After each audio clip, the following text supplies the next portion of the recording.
The doctor pulled me aside and whispered 3 words that changed everything. "She's not sick." And in that moment, I realized the person I trusted most in this world had been lying to my face for months. But what I did next, nobody saw coming. I met Emily at a coffee shop on a Tuesday afternoon in October. I wasn't looking for anyone. I'd actually sworn off dating after a messy breakup 6 months earlier where my ex had left me for someone she worked with. The whole thing had been humiliating and exhausting, and I was done with relationships. I was there to work on a presentation for a client meeting. Laptop open, headphones in, completely in my zone. She was 2 tables over, arguing quietly with her own computer, muttering something about corrupt files and deadlines. Hair pulled back in a messy bun, glasses sliding down her nose, wearing an oversized sweater that looked like it had seen better days. There was something about the way she was so completely absorbed in what she was doing that made me smile. Our eyes met when the barista called out the wrong order for the 3rd time that day. They'd been mixing up drinks all afternoon, and this time they'd given someone's iced latte to a guy who'd ordered black coffee. We both laughed at the same time. That was it. That tiny shared moment of acknowledgement in a crowded room. 5 minutes later, she closed her laptop with a frustrated sigh, and I saw her glance in my direction. She hesitated for a second, then got up and walked over. "I'm sorry to bother you," she said, "but you look like you might know your way around a computer. Do you know anything about recovering unsaved Word documents? I've been working on this report for 3 hours, and my laptop just crashed." I did know. I walked her through the recovery process, and within 10 minutes we had her document back. The relief on her face was genuine. "You literally just saved my entire week," she said. "Let me buy you a coffee, please. It's the least I can do." I told her she didn't have to, but she insisted. We ended up talking for 20 minutes while we waited for her order. She was a grant writer for a nonprofit that worked with homeless youth. She'd moved to the city 3 years ago from a small town in Iowa. She had a cat named Pancake, who apparently had a vendetta against her houseplants. Before she left, I asked for her number. She smiled and wrote it on a napkin instead of just texting herself from my phone. Our first date was dinner at a small Italian place downtown. I picked her up at her apartment, and when she opened the door, I noticed she'd dressed up, but not too much. Just nice enough to show she'd put in effort, but casual enough that I didn't feel underdressed in my jeans and buttoned down. We talked through the entire meal about everything. Our families, our jobs, our childhoods, our weirdest fears. She told me she was terrified of escalators because she'd gotten her shoelace caught in one when she was 7. I told her I couldn't watch any movie with a dog in it because I always assumed the dog would die and I couldn't handle it. We laughed until the waiter had to ask us to keep it down because we were disturbing the other tables. At the end of the night, I walked her to her door. I was planning to just say goodnight and leave, but she stood there looking at me and I couldn't help myself. I kissed her. It wasn't movie perfect or earth-shattering. It was soft and nervous and sweet. And when I pulled back, she was smiling. "I'd like to see you again," I said. I was hoping you'd say that. Our 3rd date was the one that mattered. I took her hiking up near the lake about an hour outside the city. It was early November and the leaves were just starting to change. The trail wasn't too difficult, but there were a few steep sections that had her breathing hard. Halfway up, we stopped at an overlook. You could see the entire lake from there, the water reflecting the sky like a mirror. She stood at the edge, hands in her pockets, just taking it in. "This is perfect," she said quietly. We sat on a bench up there for almost an hour, just talking. She told me about her childhood, about growing up in a house where her parents fought constantly but never actually dealt with anything. They'd stay together out of obligation, out of fear of being alone, but there was no love left between them. "I want something real," she said. "Something where we actually talk to each other, where we don't just pretend everything is fine when it's not." "Me too," I said, and I meant it. On our 5th date, we were at her apartment watching a movie. Pancake the cat had finally decided I was acceptable and was curled up on my lap. About halfway through the movie, she paused it and turned to me. "Can I ask you something?" "Of course. What are we doing here? Like, what is this?" I set my drink down. "What do you want it to be?" "I want it to be real," she said. "I don't want to play games or keep things casual just because that's what people do. I really like you, and if you're not feeling the same way, I'd rather know now." I reached over and took her hand. "I'm feeling the same way. I don't want casual either. I want this. You and me. For real." Relief washed over her face. "Okay, good." She met my parents 6 months in. I was nervous because my mom can be a lot, but my wife handled it perfectly. She asked my mom about her garden and listened to a 40-minute explanation of why tomatoes need specific soil pH levels. My dad pulled me aside later and said, "Don't screw this up."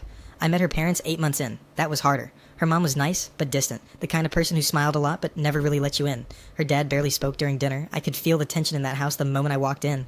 After dinner, her mom pulled her aside in the kitchen, and I could hear them talking in low voices. When she came back out, exhaustion was written all over her face. In the car on the way home, she was quiet. "You okay?" I asked. "My mom asked if you were serious about me," she said. "What did you tell her?" "I told her you were. She said I shouldn't get my hopes up, that men always leave when things get hard." I pulled the car over and turned to look at her. "I'm not going anywhere. I need you to know that." She nodded, but I could see doubt in her eyes. A year and a half into our relationship, I proposed. We'd gone back to that same hiking trail where we'd had our 3rd date. It was spring this time, everything green and alive. We got to the same overlook, and I stopped her before she could sit down. "I need to tell you something," I said. Concern crossed her face. "What's wrong?" "Nothing's wrong. Everything is actually really, really right." I got down on one knee, and I didn't have a ring because I hadn't planned this. I just knew, standing there with her, that I wanted to spend the rest of my life with this woman. I don't have a ring right now, and this isn't some elaborate proposal, but I love you, and I want to marry you. Will you marry me? She started laughing and crying at the same time. "Are you serious right now?" "Completely serious." Yes, of course, yes. We got married 8 months later. Her grandmother had this beautiful backyard with an oak tree that had been there for over 100 years. We strung up lights, set up chairs for about 40 people, and that was it. She wore a simple white dress she'd found at a vintage shop. When she walked down that makeshift aisle between the chairs, I couldn't breathe. The way she looked at me in that moment made everything else disappear. We said our vows under that oak tree. I promised to choose her daily. She promised the same, and I believed it with everything I had. The first year of marriage was an adjustment. We learned how to share space in new ways, how to handle finances together, how to navigate each other's bad moods and stressful work weeks. We had our first real married people fight about 3 months in, over something ridiculous. I'd made plans with friends without checking with her first, and she felt like I wasn't considering her anymore now that we were married. We talked through it. I apologized. I made sure to communicate better, but I noticed something in her during that fight, a flash of panic, like she thought that one argument meant everything was falling apart. Hey, I said, pulling her close after we'd worked through it. We're okay. One fight doesn't mean anything is wrong. I know, she said, but I wasn't sure she did. The second year was smoother. We fell into routines. Friday nights were movie nights. Sunday mornings were farmer's market and breakfast. We had inside jokes and shared looks across rooms full of people. We were building a life together, and it felt solid. But looking back now, I can see the cracks I missed. The way she would sometimes get quiet and distant. The way she'd ask me seemingly random questions like, would you still love me if I gained weight? Or, what would you do if I got really sick? I thought she was just being insecure in a normal way. I didn't realize she was testing me, constantly looking for proof that I would leave. Then came year 3, and that Tuesday morning in March that changed everything. I was in the kitchen making scrambled eggs and toast. She usually got up before me, but that morning I'd heard her alarm go off and then silence. I figured she'd hit snooze. When she finally came out of the bathroom about 20 minutes later, I knew immediately something was wrong. She was pale, like actually pale. Her skin had this grayish tone I'd never seen before. She sat down at the kitchen table and didn't say anything. I turned off the stove and walked over. Em, what's going on? Tears were already forming in her eyes. I don't feel right. What do you mean? Like, sick? Are you nauseous? No, it's not like that. Something feels wrong. Like, really wrong. My stomach dropped. Okay. Tell me what you're feeling. The symptoms poured out. Exhausted even though she'd slept 8 hours. Random bruising on her arms that she hadn't noticed until this morning. Aches in her joints that felt different from normal soreness. A general sense of weakness that had been building for a couple weeks, but she'd been ignoring it. We're going to the doctor, I said immediately. Right now. I'm calling to get you an appointment. Maybe I'm just run down from work, she said weakly. Maybe, but we're not taking chances. I called her primary care physician and somehow got an appointment for that same afternoon. I told my boss I had a family emergency and wouldn't be in. She tried to tell me I didn't need to come with her, but there was no way I was letting her go alone. We sat in the waiting room together and I held her hand. She was shaking slightly. I kept trying to reassure her, telling her it was probably nothing serious. Maybe she just needed some vitamins or more sleep, but I was scared. I'd never seen her look like this.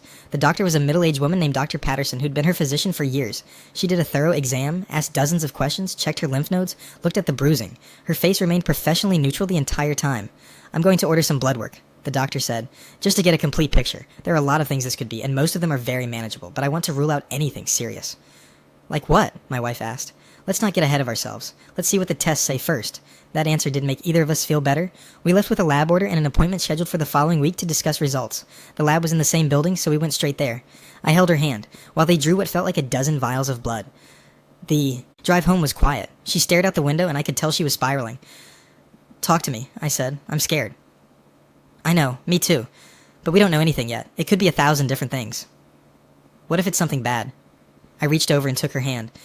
Then we'll deal with it. Together, whatever it is, we'll handle it. She nodded, but I could see she didn't believe me.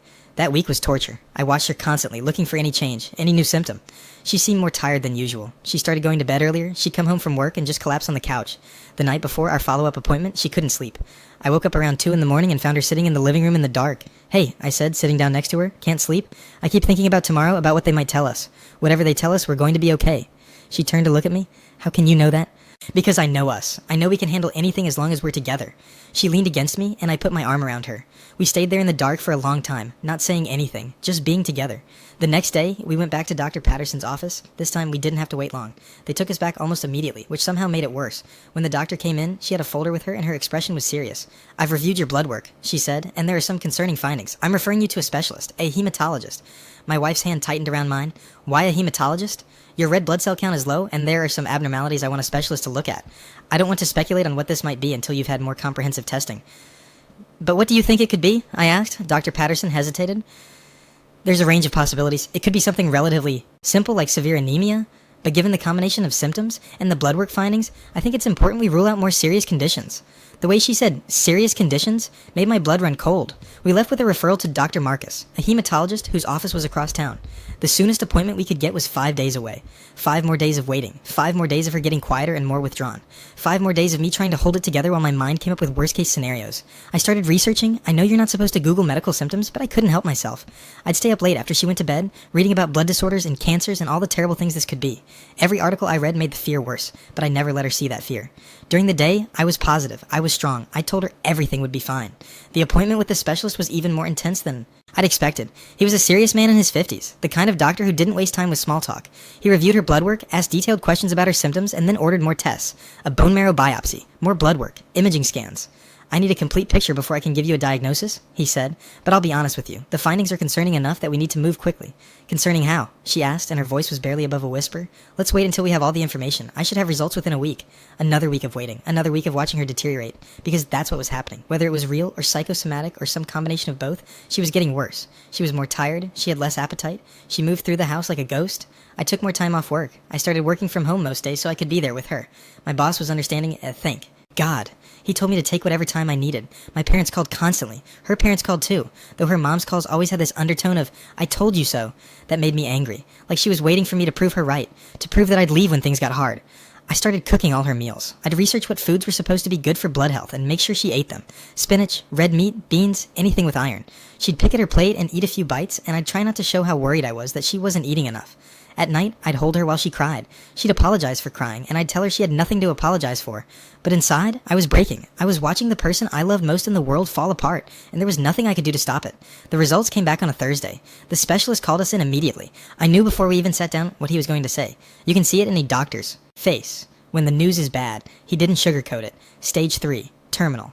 A rare blood disorder that had progressed further than they'd initially thought. Treatment options were limited and mostly focused on managing symptoms and buying time. Maybe a year with treatment, maybe 18 months if we were lucky, but there was no cure, no miracle treatment, just time.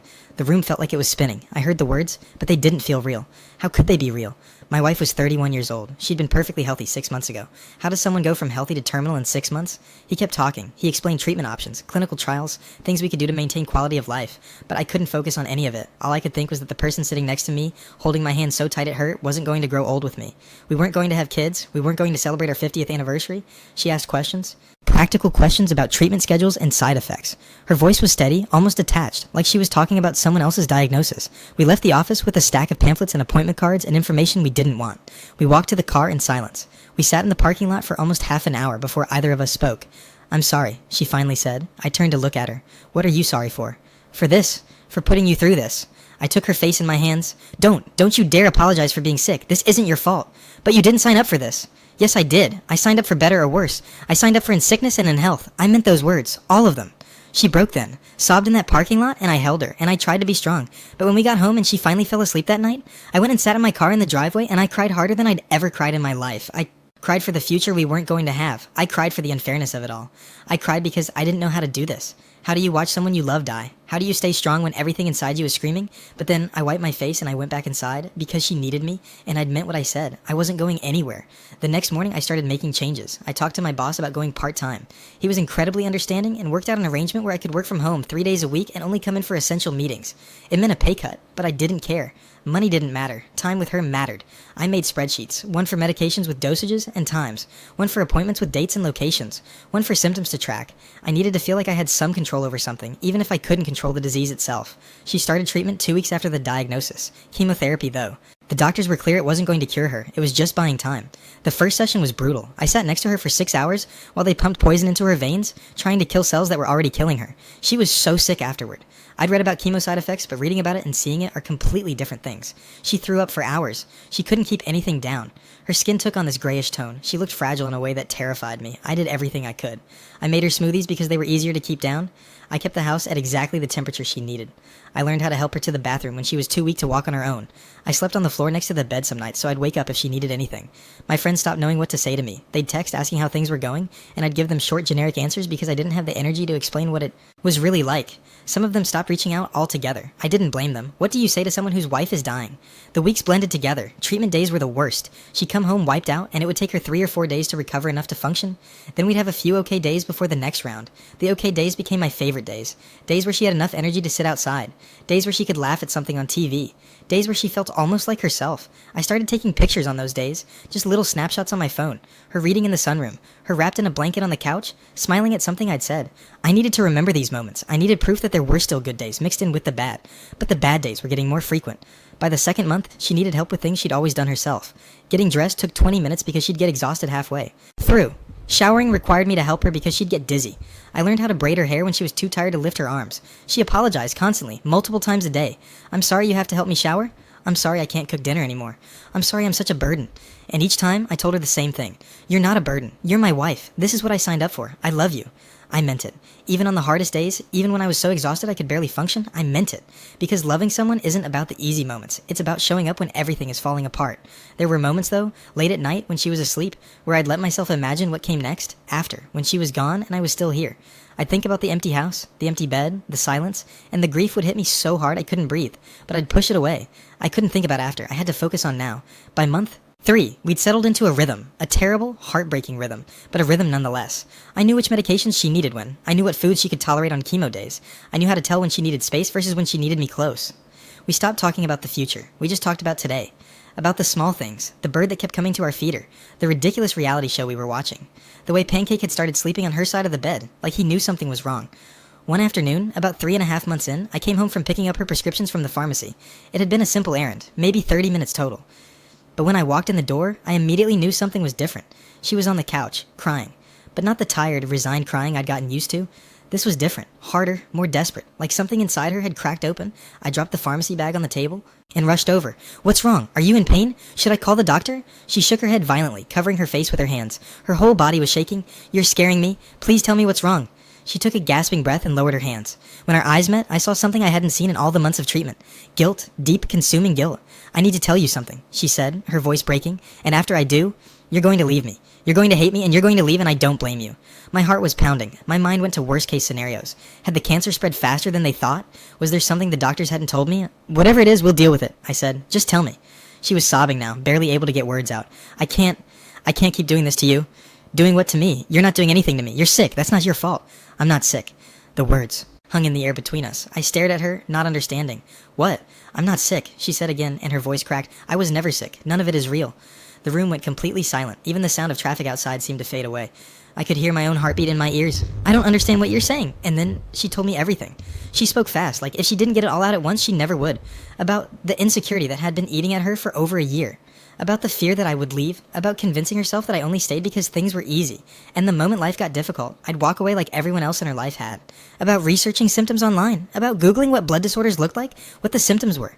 About going to a regular doctor for routine checkups and describing vague symptoms that could mean anything, then coming home and telling me they were specialist appointments. The specialist appointments were real, she explained, but she manipulated the referral by researching exactly what symptoms to report to get sent to a hematologist. Once there, she learned what they were looking for and described those exact symptoms. The test came back normal, but she'd created fake documents at home using templates she found online, changing the results to show what she needed me to see. The treatments weren't real, she said through tears. I'd go to a coffee shop for those 6 hours and make myself sick in the bathroom before coming home. The medications were just vitamins. The side effects were me making myself throw up, forcing myself to stay in bed, pretending to be weaker than I was. I needed to know, she sobbed. I needed to know if you'd actually stay, if you really meant it when you said you loved me, or if you'd leave the second things got hard like everyone else does. So I created the hardest thing I could imagine, and I watched you. I watched to see if you'd break, if you'd leave. I remained completely still. My brain was trying to process what I was hearing, but it felt impossible. For 3.5 months, I had restructured my entire life. I had left work early and come in late and worked from home to be with her. I had learned how to administer medications. I had held her while she pretended to throw up. I had cried myself to sleep in parking lots, grieving a future we wouldn't have. And it was all fake. All of it. Say something, she whispered. Please, say something. I stood up. I didn't yell. I didn't throw anything. I didn't do any of the things you might expect. I just stood there, looking at her, and I felt everything inside me shift. You wanted to know if I would stay through the worst moment of your life, I finally said, and my voice sounded strange even to my own ears. Quiet, controlled, and I did. I stayed through it all. I gave up my job. I stopped seeing my friends. I learned how to be a caregiver, because I thought you needed me. I cried in parking lots because I thought I was losing you. I paused, and she was staring at me with tears streaming down her face. But here's what you didn't think about. The worst moment of my life isn't losing you to an illness. It's this. It's finding out that the person I would have burned my entire world down for didn't trust me. Didn't believe me when I said I loved her. Thought so little of our relationship that she had to create an elaborate test to see if I would pass. I'm sorry, she sobbed. I'm so sorry. You should be. I walked out of the room, not out of the house. I went to the guest bedroom and closed the door behind me, and for the first time in 3.5 months, I let myself actually feel everything. The anger came first, hot and overwhelming. I felt used, manipulated, like every sacrifice I'd made, every moment of suffering had been part of some sick experiment. She'd turned my love into a test. She'd taken the most genuine thing I'd ever felt and made it about her insecurities. Then came the grief, not for her dying, because she wasn't dying, but for the relationship I thought we had, for the trust I thought existed between us. I had believed we were a team. I had believed we told each other everything, but underneath all of that, quieter but persistent, was something else. A question I didn't want to ask but couldn't ignore. Why? Why would someone do something like this unless they were genuinely, deeply broken inside? Unless they truly believed with every fiber of their being that they were going to be abandoned? Hours passed. The sun went down. The house got dark. Around midnight, there was a soft knock on the door. "Can I come in?" Her voice was hoarse from crying. I didn't answer right away. Part of me wanted to tell her no, to lock the door and refuse to look at her. But another part of me, the part that still loved her despite everything, couldn't do that. "Yeah," I said. She opened the door slowly and stood in the doorway.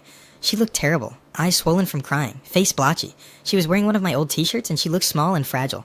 "I know you probably don't want to hear this," she said, "but I need you to understand why I did it. Not to excuse it. I know what I did was wrong. I know I hurt you, but I need you to understand where it came from." I didn't say anything. I just watched her. She came in and sat on the floor, her back against the wall opposite from where I was, like she knew she didn't have the right to sit next to me. "I've never told you the whole truth about my childhood," she started. "You know my parents had a bad marriage, but it was worse than I let on. My dad cheated on my mom 3 times that I know of, maybe more. And afterward, she'd find out, and they'd have these huge fights. And afterward, he'd promise to change. He'd be better for a few months, and then he'd do it again." She wiped her eyes. "When I was 16, my mom got sick. Really sick. Ovarian cancer. And my dad was there at first. He took her to appointments. He said all the right things. But about 6 months in, when the treatment got really hard and my mom was at her worst, he left. Just packed his stuff one day while she was at chemo and moved in with a woman from his office." I felt something twist in my chest. My mom begged him to come back. She called him daily. She apologized for being sick. She promised she'd get better, but he never came back. My mom survived. She went into remission. But she was never the same. She became bitter and angry and suspicious of everyone. She told me over and over, men leave. When things get hard, they leave. It's just what they do. Her eyes met mine. "I know that doesn't excuse what I did, but I need you to understand that I've spent my entire life watching love fail. Watching people promise forever and then leave the second it got difficult. And when I married you, when everything was good and perfect and easy, I kept waiting for the other shoe to drop. I kept thinking, this won't last. He'll leave eventually like everyone else does. So you created a situation to make me leave," I said. "No, I created a situation to prove to myself that you wouldn't." I know how twisted that sounds, but in my head, I thought if you stayed through the absolute worst thing I could imagine, then I could finally let myself believe you weren't going anywhere. We sat in silence for a long time. "Did you ever think about what it would do to me?" I finally asked. "Did you ever think about how watching you die would affect me?" "I did. Daily. There were so many times I almost told you the truth. Times where I saw how much you were suffering and I wanted to end it. But I was terrified that if I told you before you'd proven you'd stay, you'd leave. And the longer it went on, the worse it got. Because I knew that when you found out the truth, you'd hate me anyway." "I don't hate you," I said quietly. Surprise crossed her face. "I'm angry. I'm hurt. I feel betrayed in a way I didn't know was possible, but I don't hate you. Because underneath all of this, I understand something. You didn't do this because you wanted to hurt me. You did it because you were terrified, and that kind of fear doesn't come from nowhere." She started crying again. "But I need you to understand something too. What you did wasn't okay. It wasn't a harmless test. You put me through hell. Real, actual hell. I grieved for you. I was preparing myself to watch you die. That's not something you can just undo." "I know. And I don't know if I can forgive you. Not right now. Maybe not ever. I don't know yet." She nodded. "I understand. If you want me to leave, if you want a divorce, I'll understand." I thought about it. Really thought about it. About packing up and walking away from this mess. About starting over somewhere else with someone else. But then I thought about everything else. The coffee shop where we met. The hike where I proposed. The wedding under her grandmother's oak tree. 3 years of building a life together. And I realized something. She'd been testing me to see if I'd stay through the hard times. And now I was facing the hardest time we'd ever actually had. And if I left now, I'd be proving everything her mother had told her. "I'm not leaving," I said. Disbelief was written all over her face. "I'm not leaving, but we're not okay. We're nowhere close to okay. We have a lot of work to do, and you need to get help. Real, professional help. Because what you did isn't normal. It's not healthy. And if we're going to move forward, you need to deal with whatever is broken inside you that made you think this was necessary. I'll do anything," she said. "Whatever you need.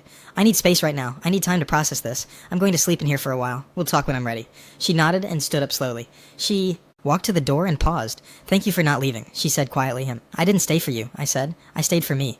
Because I refused to become the person your mother told you I would be. The next few weeks were the strangest of my life. We existed in the same house, but in completely different worlds. We were polite to each other, careful. I'd say good morning, she'd say good morning back. We'd coordinate who was using the kitchen when. We'd pass each other in hallways and give tight smiles. It was like living with a stranger. My friends started reaching out again, asking how she was doing. I didn't know what to tell them, so I just said she was doing better and left it at that. She started going to therapy twice a week. She never told me what she talked about in there, and I didn't ask. But I could see small changes. Less anxiety. Less like she was waiting for me to explode at any moment. About a month after everything came out, she asked if we could talk. Really? Talk? We sat in the living room, on opposite ends of the couch. My therapist thinks I have abandonment trauma, she said, and some kind of attachment disorder. She says what I did was a manifestation of deeply ingrained patterns from childhood that I never dealt with. Does knowing that make you feel better? No, it doesn't change what I did, but it helps me understand why I did it, and she's teaching me new ways to cope with those feelings, ways that don't involve traumatizing the people I love. I almost smiled at that. She also thinks we should do couples therapy, she continued. She gave me a name of someone who specializes in trust and betrayal. I'll think about it. Okay. Silence settled between us. Can I ask you something? She said. Yeah. Why did you stay? Really, you could have left. You had every right to leave, so why didn't you? I thought about it for a long time before answering, because I realized something when you told me the truth. You spent months testing whether I would stay through the worst thing you could imagine. And then, when everything fell apart for real, when you showed me the actual worst parts of yourself, I had a choice. I could prove your mother right. I could prove that people leave when things get hard. Or I could prove that I meant what I said on our wedding day. That I choose you, not just when it's easy, but especially when it's hard. Tears filled her eyes. I'm not saying I've forgiven you. I haven't. I'm still angry. I'm still hurt. But I also know that you're worth fighting for. That we're worth fighting for. And walking away would have been easier, but it wouldn't have been right. I don't deserve you, she whispered. Maybe not. But relationships aren't about deserving. They're about choosing, and I'm choosing to stay. The question is, are you going to do the work to make sure something like this never happens again? Yes, I promise you. Yes. 2 weeks later, we started couples. Counseling, our therapist, Dr. Ramirez, was a woman in her 60s with kind eyes and a no-nonsense attitude. She didn't let us sugarcoat anything. She made us talk about the hard stuff. The betrayal, the lies, the fear underneath it all. Those sessions were brutal.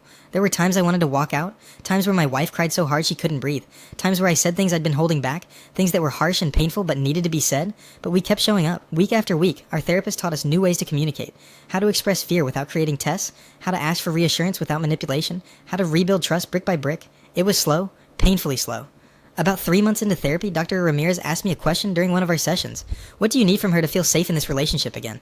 The question hung in the air. I watched the second hand on the clock move. Once, twice, 3 times. I need to know that she's not keeping secrets, I finally said. That if she's struggling or scared or doubting me, she'll tell me. Not create some elaborate scenario. Just tell me. Our therapist turned to my wife. Can you do that? She looked at me. Yes, but I need you to promise something too. When I tell you I'm scared or insecure, you won't get angry. You won't make me feel stupid for feeling that way. I can do that, I said. Dr. Ramirez leaned forward. I want you both to try something, right now, in this room. She looked at my wife. Tell him something you're afraid of, something small, and, she turned to me, you respond with only reassurance. No defensiveness, no frustration, just reassurance.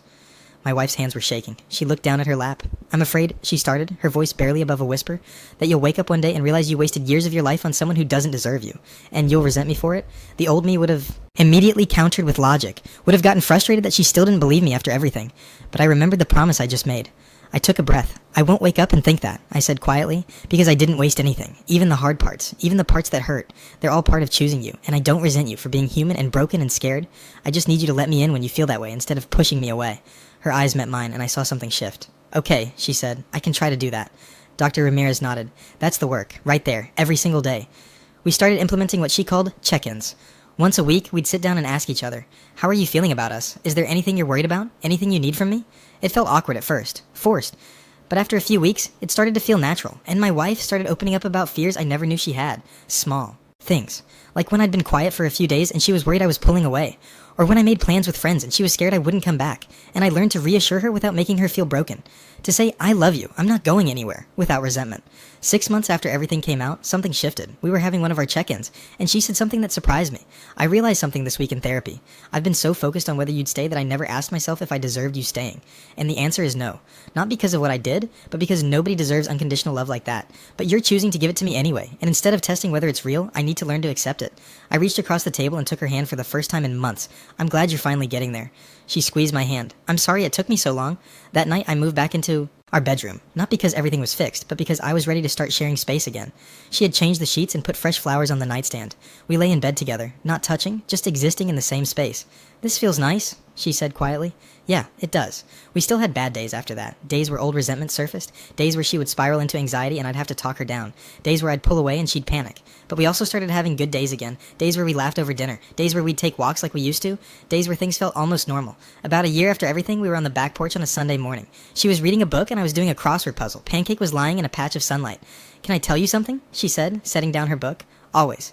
A year ago, I was convinced you were going to leave. I was so sure of it that I created this whole elaborate scenario to prove myself right. And now, a year later, you're still here. Even after I gave you a reason to go. I am. Why? I set down my crossword puzzle and looked at her, really looked at her, because love isn't about the easy parts. It's not about the romantic dinners or the perfect moments or the times when everything is going smoothly. It's about the moment everything falls apart and you have to decide if this person is still worth it. And you are. You've always been worth it. She started crying, but she was smiling too.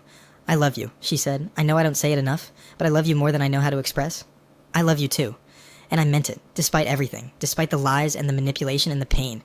I still loved her, not the way I had before, innocent and uncomplicated, but in a deeper, more real way.